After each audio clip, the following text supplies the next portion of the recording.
What's up guys? In this video I will show you how to get local channels on your Roku TV. Now over here I have the TCL Roku TV, but this should work for any brand of Roku TV you have. So by the end of this video you should be able to scan and watch live TVs on any Roku TV you have.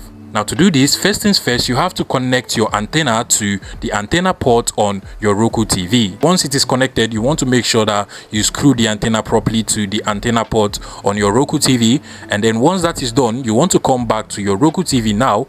Now scroll over to the settings on your Roku TV from the left hand side. Now scroll over to your right and then scroll down continuously until you get to the TV inputs over here. Go ahead and select that and then scroll down once again until you get to the live TV menu. Select it and then click on setup input. Now just give the TV some few seconds.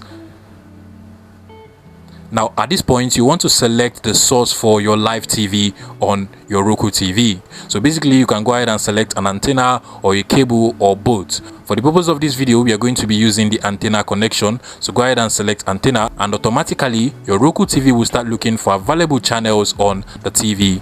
And finally, once the TV is able to find all of the channels it can find within your area, what you want to do is to come over to the home of your Roku TV and then you just want to come over to the live TV option over here. You can literally find it in this list of apps over here. Now to watch your live TVs or live channels, you just want to go ahead and select OK. Basically, mine is currently not showing because my antenna is not so properly placed, so you can't actually find any channels for now. But once you connect a proper antenna to it, you should be able to scan and find all of the local channels in your area. If you find this video useful, please make sure you smash that like button and subscribe to this YouTube channel for more interesting tech tips like this one.